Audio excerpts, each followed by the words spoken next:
Netzo, what is going on, my dear? Not my well. Besides quarantine.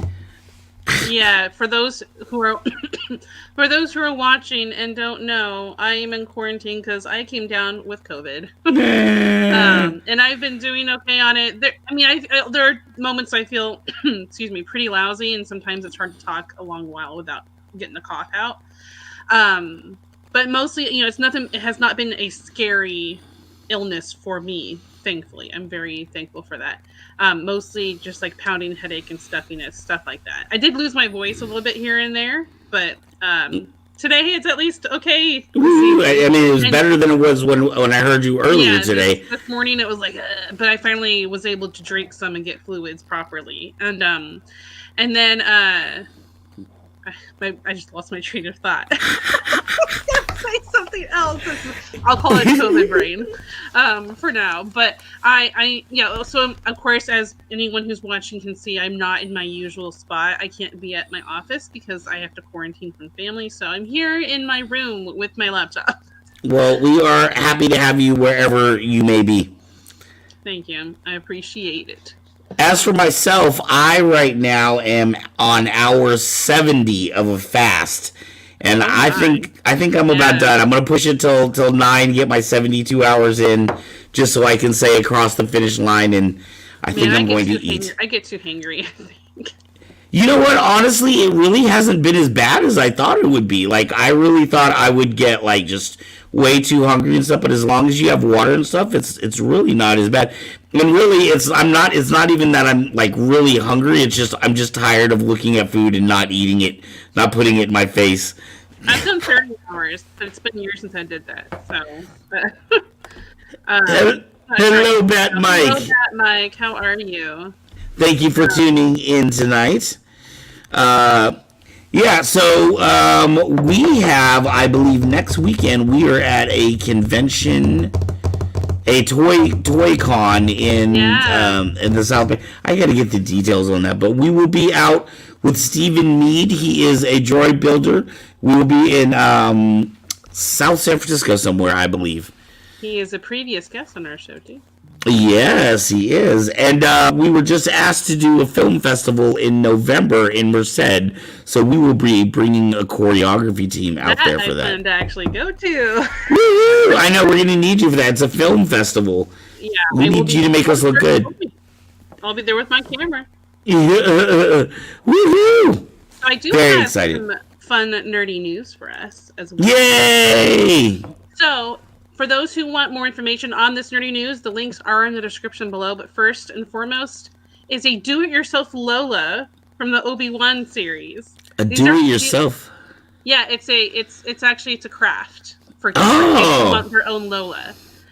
For those who don't know, Lola was a toy that young Leia has, not toy, but she's her own little droid companion on the Obi-Wan series. And so both news segments are actually having to do with Star Wars community and fans. So someone made their own Lola, and the instructions are actually in the link in our description. You can check out the article on it there. So I thought that was really, really cool and fun. Nice. It's kind of adorable. And then the next one is actually a fan of Star Wars made a droid, and it was actually in the show.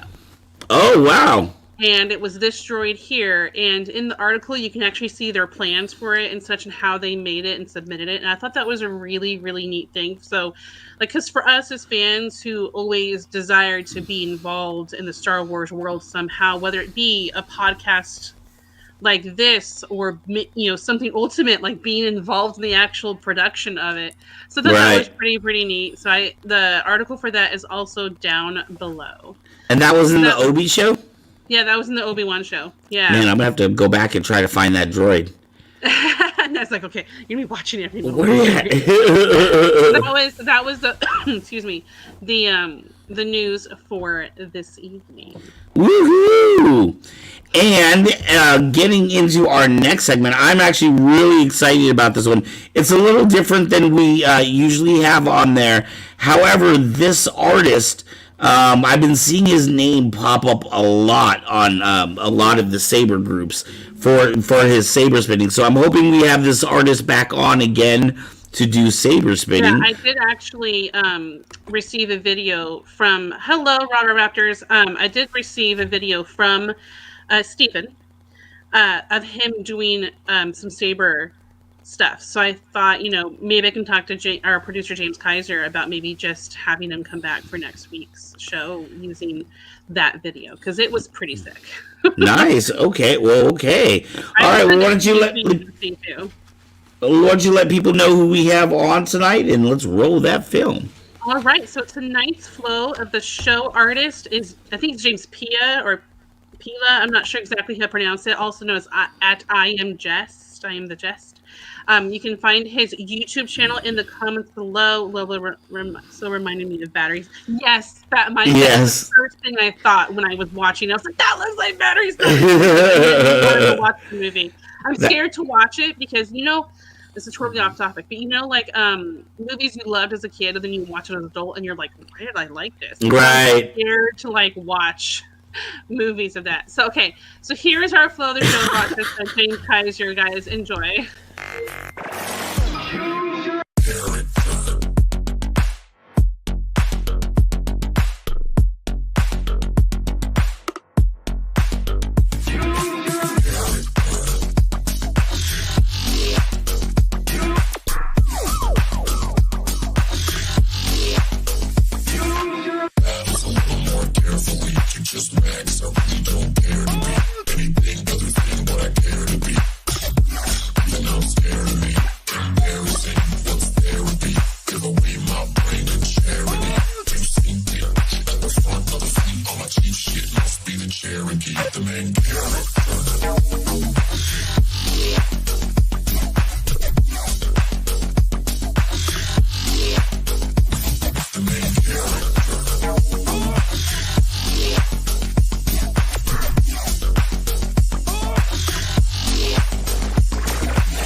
That was cool. So, and anyone who's curious, that specific technique is called gloving. And I saw Matt Mike's comment about why one's lightsaber we can have a bunch of 10 lightsabers. If you check out his YouTube page, he actually links those gloves from that video in the description of that video. Oh wow! If you're curious. Hey, Suwang, how are you? Hello. It was fun to watch. Yeah. I always love that James is bringing us something different every week, something different than I expected. He is a tremendous, flow saber artist, though, as well. I've seen some of his other videos. Back on. if not next week, we will have him back on at one point to show some of his saber flow. So next we have our wonderful guest. Hey, before we do that, though, I did want to mention really quick, Kyber Cave just celebrated our 4-year anniversary. Woo! We're 4 years old.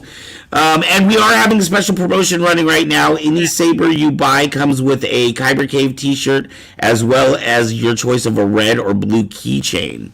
So check out we have our website at the bottom on our banner right now. So yes, kybercave.com. Please make sure to check that out.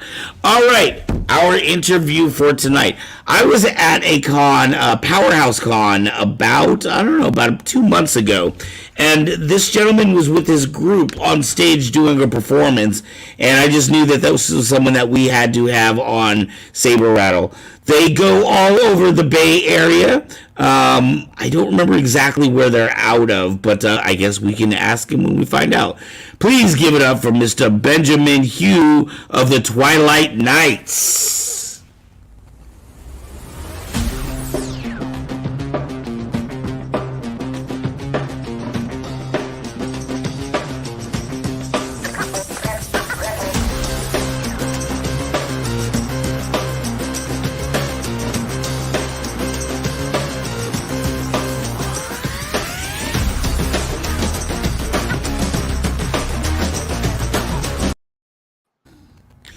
Woohoo!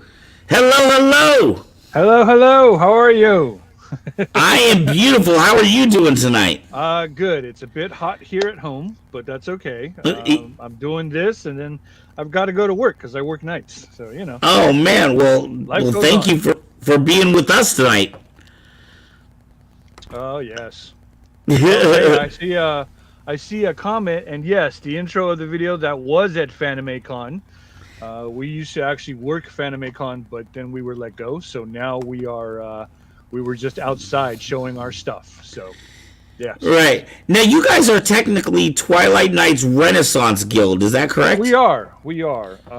So basically, we are a HEMA, HEMMA, Historical European Mixed Martial Arts Group, who just because of the people that we've met, including yourself, kind of got into the whole lightsabers and Star Wars stuff because, especially at conventions, people like it. And we started a lightsaber rave at one of the events that we go to, and it just didn't stop. So, wow. You bow to what you give the customers what they want, right? So you bow to what they want. We're primarily an actual European sword fighting group. But right. Every once in a while, and depending on what location you find us at, we do lightsaber stuff. So it's kind of fun.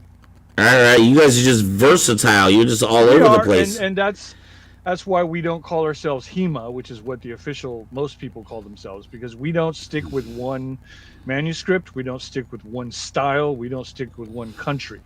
If I feel a Italian technique will work good with a lightsaber, I'm going to use it. If I feel a German style is going to look great with two lightsabers, we're going to use it. People are like, well, it's not about looking great, although I would like to say that we look pretty good. But the truth is that it's about the win. It's about getting the win, and you look best when you stand over the bodies of your enemies and the women and all that stuff. So yeah, that's what we do. Yeah. Now let's back up a little bit. How long ago did Twilight Knights come together, and how did it come together? We started in Moraga, California, somewhere in 1996, I believe. Ooh. And it was just a bunch of high school kids who I worked for one of their parents. I just gotten out of active duty in the Marine Corps, and I was doing a job, and I worked for their parents. And they were like, hey, you know how to do this? I'm like, yeah, I do. And we just started, meeting after school. After a while, they were like, well, this is great. Practice amongst ourselves is great, but we have nobody to compete with. Right. And back then, there were no lightsaber groups. There were no HEMA groups. There were, you had some, LARP was just beginning. I'm going to date myself here, but Vampire the Masquerade in Walnut Creek, California. That was just beginning. Right. So we started as a little fencing club around the school, and then in '98 we became a Renaissance guild. So we've been around, but we've only had lightsabers probably for the last 8 years, I would say. So yeah, we were around at the beginning of the whole lightsaber era. Where you, instead of buying things from Kenner at Toys R Us, right? You can actually get actual fight-worthy lightsabers. So right. So now with your group, is it like, are there some people that are mostly into the Renaissance and some people that are in sabering, or does everybody do everything? Everybody does everything. So, oh wow! You start, like, every member comes in and starts with an English longsword. And then when we do our katana classes, you join in. And then when we do our saber classes, you join in. And then you progress from there. Once you reach a certain level of proficiency, then you may choose a separate weapon. Some people choose rapiers. Some people choose katana. Some people choose spears. Right. We're about to do Midsummer Fantasy Fest in Amador County. Right. And that is actually, we're going to be playing Northmen. We're going to be playing Vikings. So oh wow! With axes and spears instead of lightsabers. But that is also where our tradition came. That was the event that we started the lightsaber rave at night. Right. So we might be doing that too. So do you have costuming for all those different genres? Renaissance, Viking, Jedis? Yes, so in general, every member, once you become a full member, and it's a process, but once you become a full member, we ask that you have a Renaissance costume. We ask that you have a Viking costume. We ask that you have a Star Wars costume. And then we have what is known as a con uniform, which is, you saw us at Powerhouse in our con uniforms. Yeah. So, and it's done, and it's not done all at once to save people money, of course. When you first start out, you're not going to want anything fancy. You want something you can move in. You want something that you're comfortable in. So a lot of times we'll loan you your first outfits for your first couple of shows.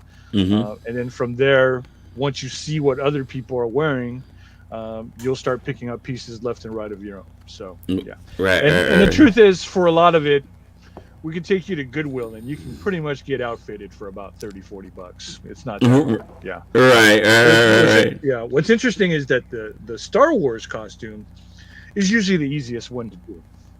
I know people are like, "What? Are you kidding?" I'm like, "No. I mean, go get yourself a basic karate uniform, throw a robe over it, put a nice belt over it.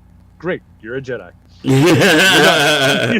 Instant Jedi kit. Exactly, instant Jedi kit, and it runs you about $50. So you're done. Right. So you do all kinds of shows. Then you do Renaissance fairs. Yes. You do Viking affairs. So do you guys have things planned for, like? I mean, it sounds like you guys would be booked up a lot. We are not as much as you think. Well, for one thing, COVID kind of killed everything for a couple of years. Right. We have certain events that we are locked into almost yearly because these are our old clients. These are people who really believed in us when we first started. So we always kind of book time for them. But we try to do one event a month. But for instance, for people who are in the South Bay of California, we are going to be at the Northern California Renaissance Pleasure Fair. That's a fair that runs 6 weeks. We will be there for 3 of them, the 2nd, the 4th, and the 6th. We like to close it out, so we'll be there for that. But yeah, it just depends on if we can get the timing right. Once we book something, we book it, and that's just the way it goes. We've done Anime Expo in Los Angeles. We've done Anime LA. They've been kind of dead for a couple of years because of COVID. So we don't know if we're going to go back there or not. We hope so, but we don't know. We've done Lost Con at Orange County Airport. It's just, if you're interested, contact me. If we can book it, we'll book it. We'll work on it. And, a lot of people are really concerned with payment and stuff. We're not that, we'll ask for gas money. We'll ask for a ticket into the event. But, aside from that, we can work stuff out. We really can. So we are a nonprofit. So, we do things for schools all the time, and they pretty much give us gas money and then, order a couple of pepperoni pizzas and we're good. And, and if we're doing lightsaber, they're space pizzas. So, yeah. Buzz Lightyear would approve. Exactly. We're just having a good time, and, we want people to understand that, there is an art to this, even with lightsabers. So, right. Yeah. Now, what city are you guys based out of? So we meet and practice in Cupertino, California. Okay. Officially, our business mailing address is in Morgan Hill. That's because that's where I live, and that's because it's easier for me to get the mail and get everything. We meet at, it's called Quaylen Community Park in Cupertino, California. We meet Saturdays from 12 to 3. Okay. Unless we're away at an event. Your best Right. bet, is honestly www.twilightnightsguild.com. And you can see, our schedule is put out there like years, months and months. I want to say years, but months and months ahead of time. Right. By our wonderful web master. So, yeah, you can see where we are. And so, like, if you're thinking of showing up on a Saturday, check the website, see if we have an event, and if we have an event, don't show up because we're Right. But, yeah. And is your group open to everybody? I noticed you were doing it looked like demonstrations with kids in that video. That is Leonardo da Vinci School, which is a K through 12 school in Sacramento, and they are one of our oldest clients. We do a special event for them where the school holds a Renaissance fair. You can imagine that. The school turns their gym into Italy. They have a guy that dresses like Leonardo da Vinci walking around, and we go in there and we do archery demos and we do sword fighting for kids. I do not recommend kids try to become a member until they're about 12 years old. Okay. But basically, we'd like to have, if you go in with your parents, that's fine.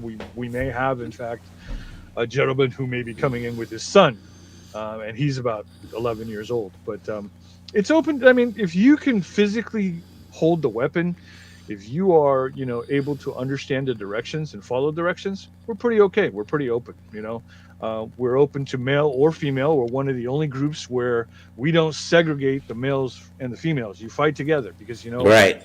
In real life, that's what's going to happen. Right. We don't, we do not discriminate age, sex, orientation, politics. We have everybody. We have right. If you look at our website and you look at our pictures and our films, you'll find that we really do kind of have a little bit of everything. So, and we like it that way. Right, that's the way it should be. Yeah. So now, do you guys do competitions with like the Saber Legion or Lightspeed, or do you compete amongst yourselves? Or it is something that so we want to. Let's put it that way. I personally have, as me, not as a member of the guild. Right. We've gone to I think a couple of the ones in San Diego. The experiences were, 50-50. Some of them were good, some of them were bad. Right. We definitely found a lot of, what's the word I'm looking for? Discrimination, because we are not a purely lightsaber group. Hey, you can't be using 16th century fencing techniques. Why not? I got you. I got you. And well, yeah, but that's not real. Well, I don't know.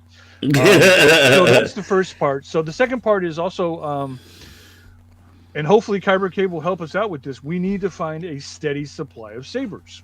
All right. Well, we can definitely help you out with that. Anybody who does this for real, who actually do full contact lightsabering, will tell you break blades probably once a week. Right. Your inner chamber in your lightsaber will go out maybe once a month. You need parts, you need blades, you need a good source that isn't going to break the bank every time you need to go back and say, hi, may we have more?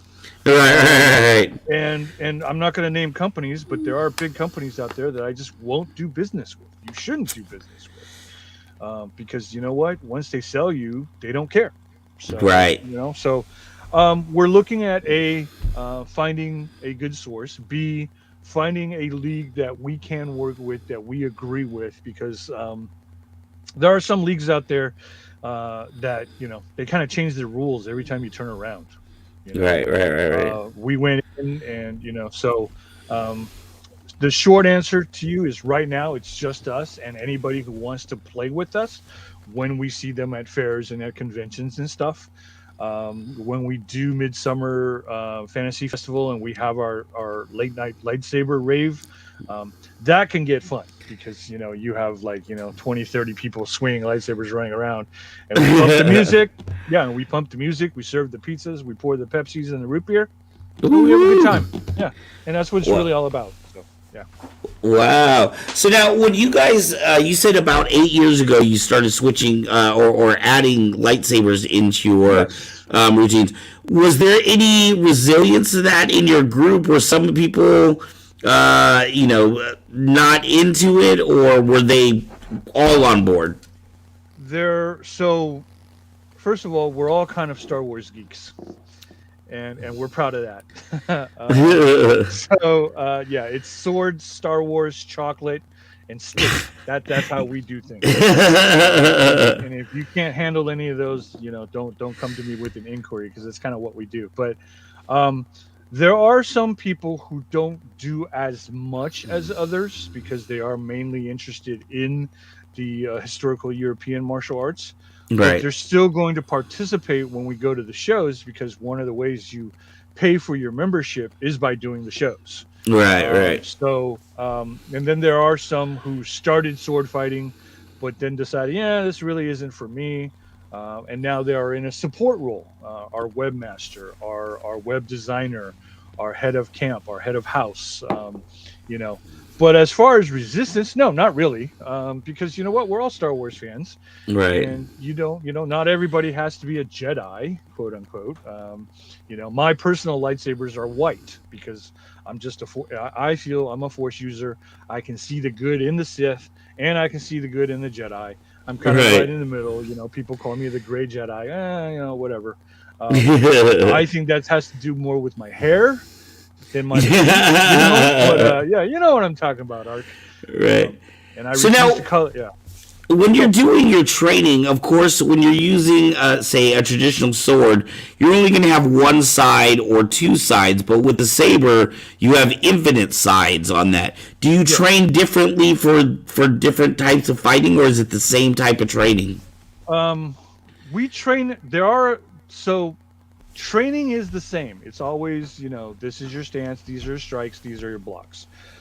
We do make things a little bit different when we do the lightsabers. Lightsaber trainings currently happens maybe once every 2 months or so. And we do strike a little differently. The legal target areas are a little different because, it's a lightsaber. It'll cut through anything. Right. And not everybody can afford Beskar armor. And if you had it, the Mandalorians might come and want to talk to you about that.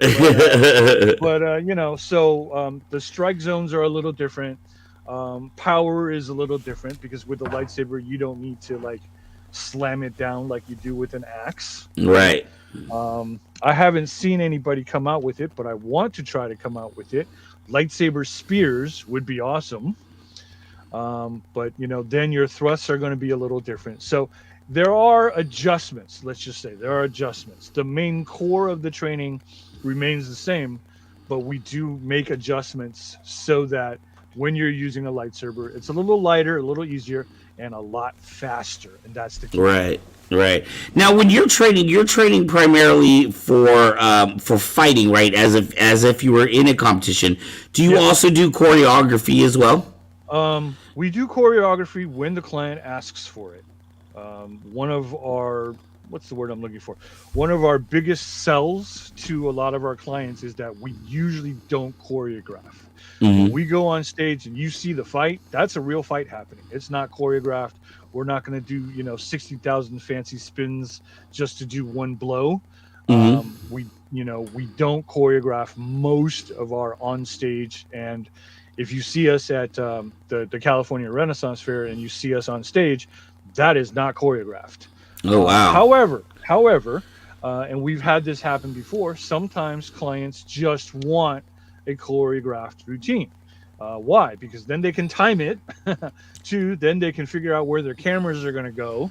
3, then they can advertise it a lot more easy for their audience. And if that's the case, for instance, you and I were talking about maybe going to Merced. Yeah, Right. we can choreograph something. Just tell me how long you want, the show to be, and we'll choreograph it. When we were last at Anime Expo, we did a 7-minute lightsaber choreograph.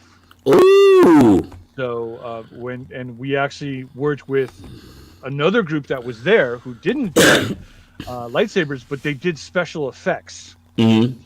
And they made it. They rigged things up so where I waved my hand and boxes flew at my opponent, and my that partner, sounds fantastic. My partner raised the other hand, and they actually levitated tables, and they levitated boxes, and they had things popping and blowing. Like, I was amazed. Wow. So, yeah, we can do choreography. It just depends on what the client wants. Excellent. And how many people are in your group? Currently, our active membership, I believe, is 8. Mm-hmm. We also have 2 prospects, and before you become a full member, we have you go through a prospect period, because you know what, it's not for everybody. How I teach may not be how you learn.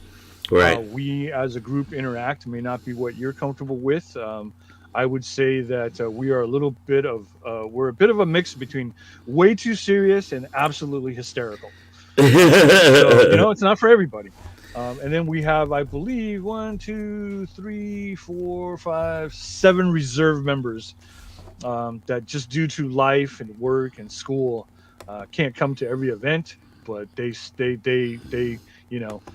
do camp things for us. They do costuming for us. My head of house plans our meals when we do events. So yeah, total membership, I would say probably actually involved about 20 people. Wow. Okay. But we're always looking for more, folks. So, check out the website. Shoot me an email. We're always looking for more. Excellent. Do you have a favorite type of event to do? I will be very for me personally, my favorite event is honestly probably the Viking fairs.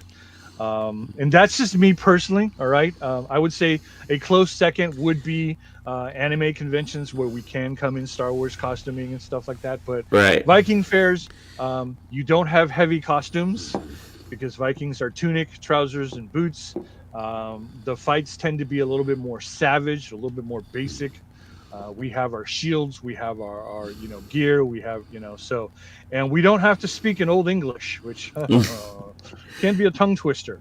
It's a lot more relaxed. The people who go to the Viking events, the Celtic events, tend to be a little bit more relaxed, and they're really just out for a good time. And and of course, free mead. That's a good thing. Can't complain about that. Exactly. But but I mean, for me, as a director, all events are kind of equal to me. We go, we do our thing, we make sure that our people have a good time, and we make sure that our audience has a good time, and that's very important. Right. Now, Benjamin, did you start Twilight Nights by yourself, or was it you and somebody else, or do you have? It was me and 4 high school students at the time. Mm-hmm. They've all gone to different places in different parts of their life. But it was 4 friends from the same high school. I happened to work for one of their moms. And we started it. We started as a fun thing to do because, what are you going to do? You're 15, 16 years old. You got nothing else to do. Right. And so we went from there. And it's just, we have members come. We have members leave. We have some members, just quit with no reason. We have other members who, due to creative differences, choose not to stay with us. So what can you do? It's kind of the same for everybody, I think. Right. Any group, over this time period is going to have situations where, people come and go. Right. And I'm pretty sure that, years to come, people will also come and go. So that's okay. And what's the most common thing you hear people say, like when you guys are getting off stage and doing your demonstration, people are coming and talking to you. What do you hear most commonly from people? Most commonly, it is, wow, that's amazing. That's neat. I can never do that. And my answer is, yeah, actually, I think you can. It just depends if you're willing to put the time and the effort into trying it and learning it. The other common thing I hear is, where can I get one of those swords? Where can I get one of those sabers? Right. And like I said, Ark, I want it to be in the future. I can say, well, now there's this place called Kyber Cave. I won't mind at all. Yeah. Tell them Ben sent ya, and we'll see what we can do. But that's a different story. But yeah, that's usually what we say. We tend to have fans everywhere we go. People who've seen us there year after year, especially our female fighters. They tend to have little girls that follow them from fair to fair, event to event, because you don't see this very often. You don't see females competing as much as the males do. So yeah, it's a unique thing. So you get little girls that will come up and talk to the fighters after the event? Oh, absolutely. The other thing we do is archery, and especially for the archery, the ladies that we have that are shooting their arrows and stuff. They have little girls come up and they've seen the movie. I mean, come on, let's be honest. You've seen Hunger Games, right? And Brave, Brave, and what is that? The new one on Hulu, Shadow Hunters, where the Shadow Hunter's got a bow. You've seen it, and they want to do it, but they don't know how. And let's be honest, if you went and took a class, it's going to run you about $50 an hour. Right. Our belief in the Twilight Knights Renaissance Guild, and I'm just giving some philosophy here, okay? Martial arts should be accessible to everybody. Absolutely. If you want to learn martial art, it should be accessible. It should not cost you $500 just to buy the gear to get started. It should not cost you another, I don't know, $50 an hour, $100 an hour in order to pay somebody to do it. Now, if you are a pro and this is what you do, and just so you know, Ark, I actually teach one-on-one too as a private instructor. Oh, and that's fine. There's nothing wrong with that. That's when somebody has reached a certain level of competence and you're just building on it. But to just begin, to just absolutely start, and you're asking for a check for like $600, right? We don't believe in that. We also don't believe that you, just as at the beginning, you should sit there and have to learn a whole new language, just to do Taekwondo, karate, Aikido. No, right. I mean, let's keep it simple. Let's keep it basic. Let's keep it easy to understand, and let's keep it accessible so that it doesn't cost somebody, hundreds of dollars to start. Anybody who comes to us, we loan you the gear to start. It's that simple. Be it archery, be it lightsabers, be it sword fighting, we loan you the gear. Once you become a full member, you're probably going to want your own. Okay. Right. Because it just feels better in your hand, or we fight with masks on. There's it's good to have your own sweat on your mask. Not so I totally agree. I cannot use other people's sweaty gloves. That is my big pet peeve. Yeah. And like most of our newbies, they buy their own gloves at least. Mm-hmm. Right? Because you're right, it's the sweaty gloves. That's my own gloves. It feels better in my hand. But we want to make it accessible. We want to make sure that people have a chance to do this, because I don't know how many times I've heard, I started doing it, but I didn't like the instructor, or I didn't like the class. Right. I couldn't afford the class, or I could afford the class, but they wanted X amount of money for the equipment. And I couldn't do that. And, it's a turnoff. Right. Why would you, you're just starting to try something new, but if your buy-in is $500+, you're probably not going to do it. Right. That's a problem that some of the other leagues have. On that note, what kind of equipment do you require for your fighters? So, for example, TSL, they require a helmet, they require gloves, and a cup. Lightspeed requires that, whereas TSL, they're full armored with the gorget, leg protection and everything. Where do you guys fall as far as protection? We require that you have a 3-weapon fencing mask. We require that we don't require that you have gloves, because some people don't like wearing gloves, but we recommend that you have a glove. We recommend that you wear a cup. Definitely. Right. We actually loan you HEMA fencing jackets to start. Oh, Those wow. have a built-in gorget and stuff like that. Ultimately, and most people do, ultimately when they become actual members, they go out and they buy their own. Again, it's better to have your own sweat on the Right. gear, right? And then we loan you the practice weapons to start. But again, once and this includes lightsabers, once you become a member, you're probably going to want to buy your own. Right. And the thing I tell everybody is, look, the weapon we loan you, the lightsaber we loan you, the bow we loan you may not be the style that you are dreaming of, because everybody has their own vision of who they are as a fighter. Right. Stay with what we have because it's the basic, and then throughout practice we will figure out what kind of a fighter you are. Right.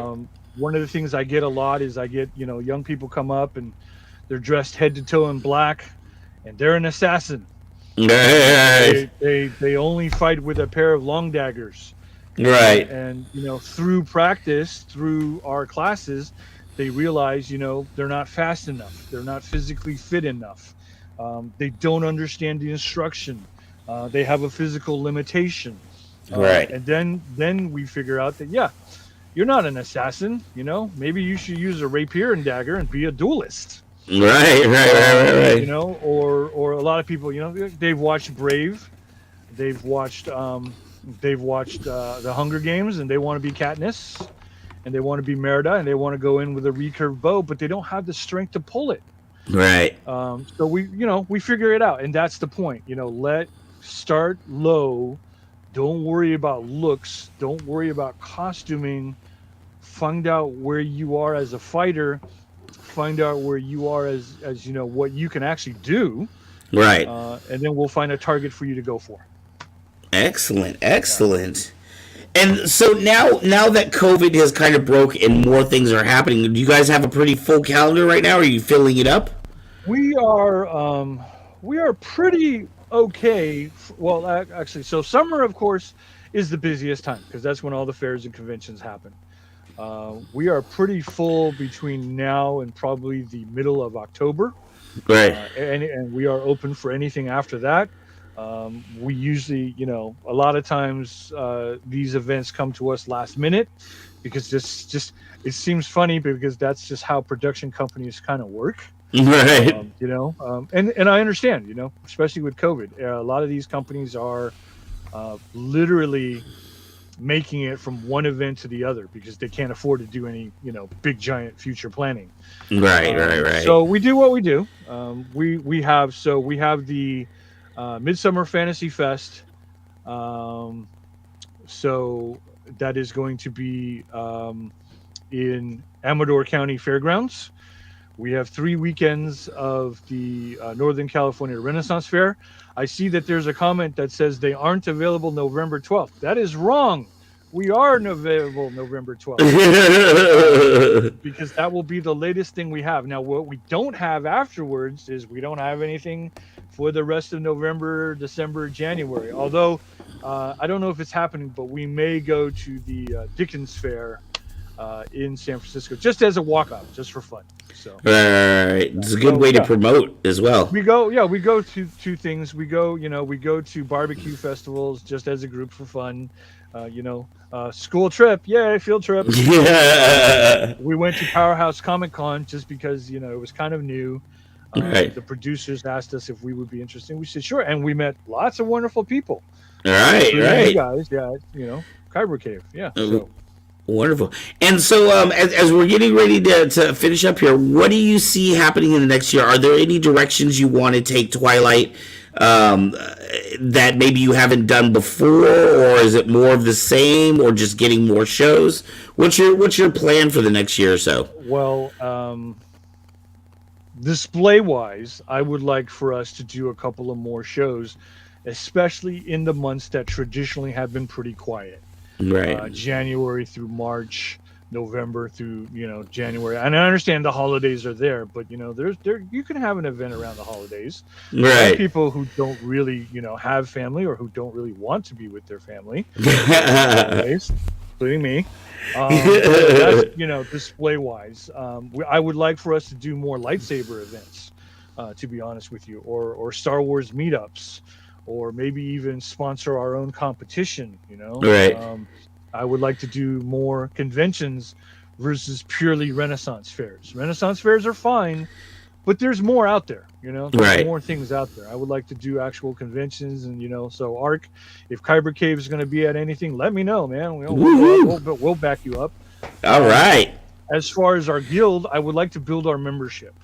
I would like to get at least 4 more members, because then I can split us into 2 squads. So maybe we can do 2 events on the same weekends. Squad 1 goes here, Squad 2 goes there. Right. I would like to really, really start pushing our archery, because archery is coming back big time. And I would like to work out a deal where we can start horse archery. Where we're shooting, because I've done it. It's a lot of fun. But I don't know anybody who's going to loan us horses, 2 or 3 horses to train. I have friends who loaned their horses to me to do it. But yeah, I can't take them traveling everywhere. But yeah, so I think the key point is, for me, in order of importance, is to grow the membership, and then try to get a couple more gigs in, especially during our quiet times, so we can get the word out there, man. All right. Well, you guys are doing a great job. Obviously, we met you through your performances. So if there's any of you that happen to be in the one more time, what area are you in? Cupertino, right? You know what? Call it North and Southern California. We have members from as far up as Berkeley, and we have members as far down south as Gilroy. So it just depends. If you're willing to make the commitment to travel to meet us, then yeah, we'll be happy to have you. Beautiful. If you are interested in joining the group or finding out where you can see the Twilight Nights, make sure to check out the link down below that our fabulous director Mezzo has put down there for us. Benjamin, I want to thank you so much for your time and letting us know about the Twilight Nights. You and I are going to be talking about the November 12th, and we got a bunch of stuff to talk about. Yes, we do. But right now, I'm going to get ready and go into work. Well, thank you for your time. Thank you for sharing it with us before you have to go to work. Yep. Hey, Mezzo, I know you can hear me. Great meeting you. Guys, thank you very much for your time, and I'm going to sign off now, okay? Thank you so much, Benjamin. Bye-bye, guys.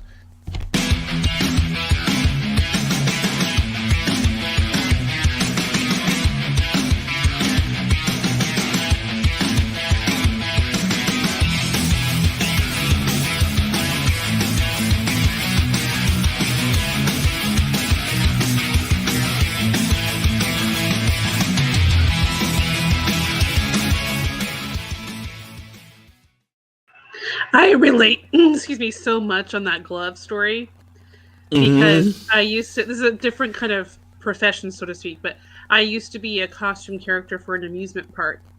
Right. And I had to share my gloves with someone who sweat a lot. I couldn't do it. Also, I don't know if I've ever told you about these. I know I haven't shown them to you. But I have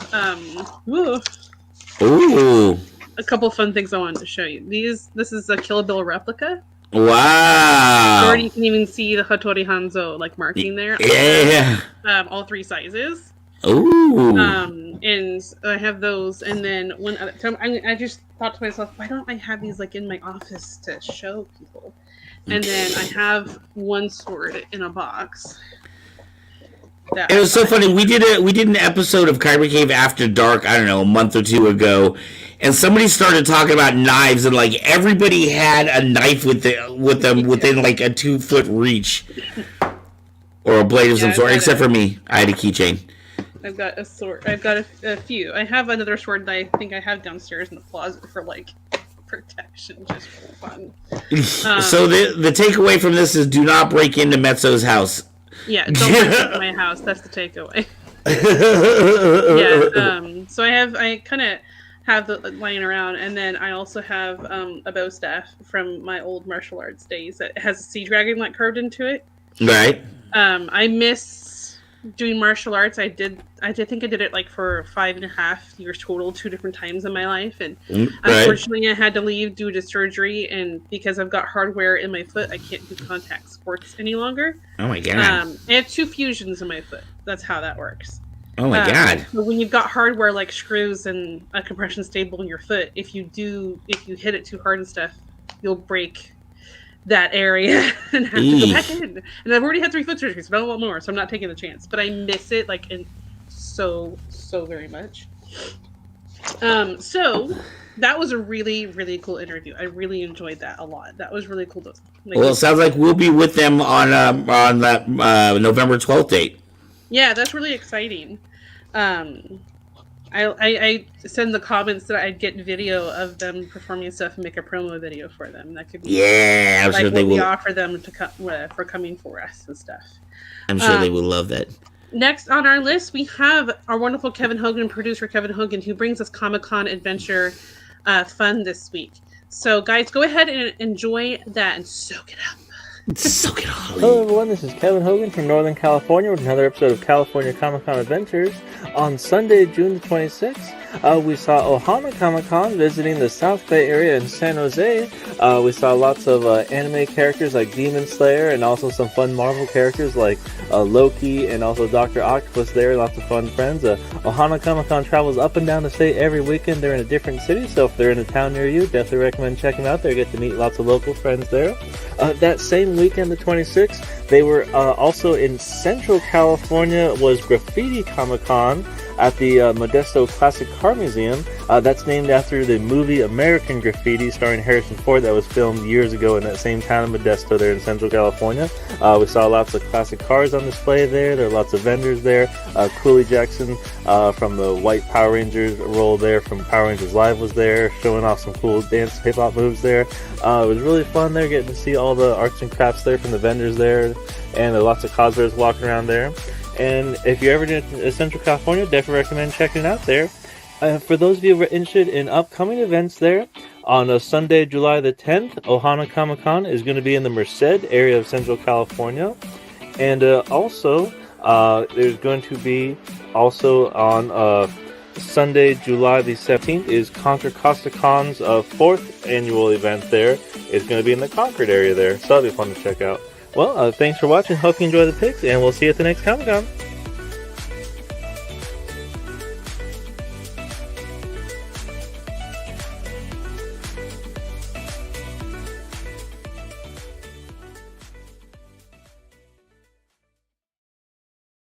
Dude, I saw Fred Flintstone in there. I've never seen anyone cosplay as Fred Flintstone. That's always fun when you get to see things that you haven't seen on that. All right. Well, gosh, it looks like we're actually like closing. We're going to be closing right around on time. Usual at 8 o'clock. Yeah. And then I'm like, wait, what? I looked at the time and was like, wait a second. Is that period? I know. This show is flying through. It's when you have fun too. Woohoo! I know, and I'm just so happy to see you. It's good to see you in the land of the living. I'm thankful that it hasn't been like serious for me at all. I'd always been concerned with my chronic conditions. Like one of the conditions I have it causes inflammation, and I think the most troubling thing I had was, again, I still have it, is like bad headache along with like tingling all over, right. And apparently that it can be like nerves compressing a little bit and causing tingling, which is, I mean, it's just mostly made me feel weird. And like, right. I feel like I look like I haven't slept, which my sleeping is kind of weird. I'm not used to sleeping without my husband and by myself, and it's just kind of strange. And so I feel like I look like I haven't slept, but you know, compared to when I see myself on camera, normally I have my contacts, my makeup, good lighting, a great camera, like all that kind of stuff. And now I'm like, I feel like I look like death is worn over. Anyway, thank you, Kevin Hogan, for that segment, that video for us. That was really cool. I always really enjoy seeing all the really cool cosplay.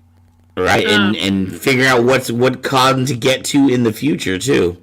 Yeah, so make sure everyone of our viewers, you can always watch back to look at the last bit of info there that he gives on the conventions, and you can check it out and see where you can get tickets if you'd like to attend.